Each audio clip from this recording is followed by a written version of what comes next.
the best thing about living in Switzerland? Well, the flag is a big plus.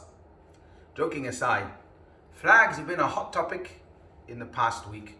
In Israel, it started with the Palestinian flags waved in the Be'er Sheva University. It continued with the Jerusalem Flags March.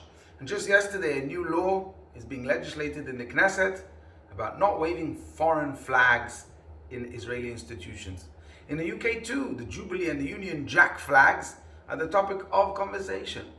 But where did the concept of flags come from in the first place? Every country has a flag, but who came up with the idea? After all, it's really nothing more than a piece of colored fabric flapping in the wind. Well, you might be surprised, but actually Hashem himself came up with the idea of flags. And we read about it in this week's Torah portion of Bamidbar, when Hashem decided to establish order in the desert. You see, for a few months after the Exodus from Egypt, all the tribes of Israel traveled and camped, mixed amongst each other. It was one big party. But now Hashem commands Moshe, each man with his flag shall the sons of Israel encamp. Around the tent of holiness shall they camp. And so they did. Each tribe got its own flag. It's interesting how the flags looked like. The flag of Reuven was red. It carried a picture of mandrakes. Shimon's flag was green, and it was decorated with a painting of the city of Shechem. The flag of Levi was partially black and partially red, with the image of the high priest's breastplate. Yehuda's flag was sky blue, with an image of a lion. Yisachar was bluish black, with an image of the sun and the moon. Zevulun's one was white, with an image of a ship. Dan was sapphire blue, with the emblem of a snake. Gad's was grey, with a picture of army camps. Naphtali was burgundy, and it had the emblem of a deer. Asher was pearl, with the image of an olive tree. Yosef was black, with a picture of a wild ox. And lastly, Benjamin had a multicolored flag, including all the other 11 colors, and it had an emblem of a wolf.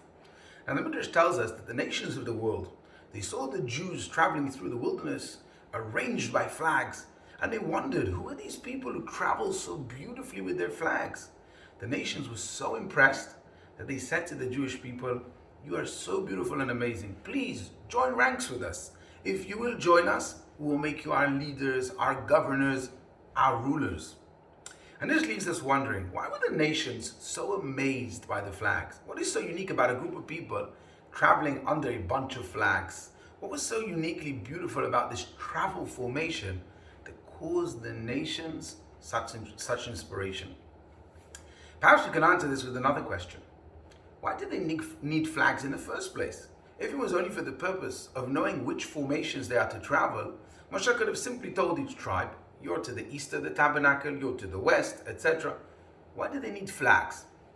So the Bamidbar explains, indeed, they didn't need a flag for traveling purposes. They knew exactly where they had to be and where they had to go.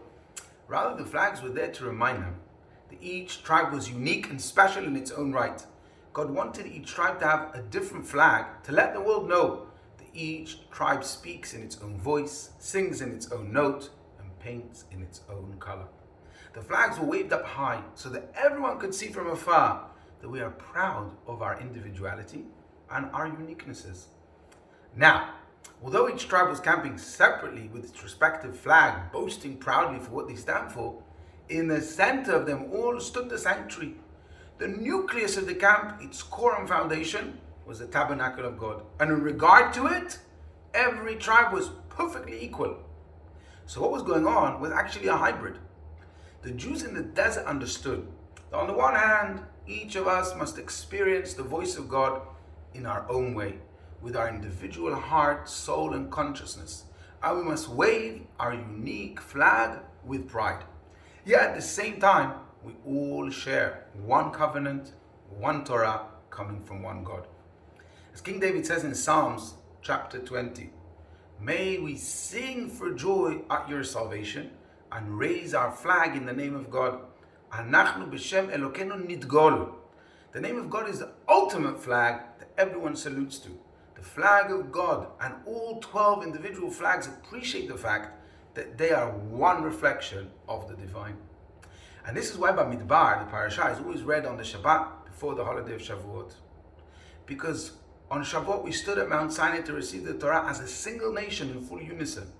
And Parashat Bamidbar gives us a perspective on the nature of the Jewish identity. We are a hybrid of individuality and unity at the same time. We are unique individuals connected by one Torah. We can now understand what inspired the nations of the world when they observed the Jews in the desert. It was this hybrid formation that inspired them so much. So perhaps the whole debate and noise about the flags, which is happening just moments before we celebrate Shavuot, both in the UK and in Israel, is not a coincidence. Rather, it's to remind us that we need to get our flags in order. Just this week on the main highway in Tel Aviv, someone hung two flags, a Palestinian one and an Israeli one. They were later removed due to public pressure. But what caught my eye was the caption which read on top of the flags, "We are destined to live together." I thought to myself, I couldn't agree more with these words, but in the context of our Jewish nation ourselves. So, in other words, rather than worry about other nations' flags, let's remember what the flags of Parashat Bamidbar teach us. We are one, but we're also unique. In Judaism, the two are not seen as mutually exclusive. The mistake we often make is an attempt to cultivate one ideal and squash the other. The truth, however, is that both trends are innate to the human condition. Cherish your individuality while celebrate otherness. Perhaps if we manage to master this as the Jews in the desert succeeded, we will have the same reaction from the nations of the world. And rather than them challenging us, they will be inspired by us. Wishing you Shabbat Shalom and Chag Sameach.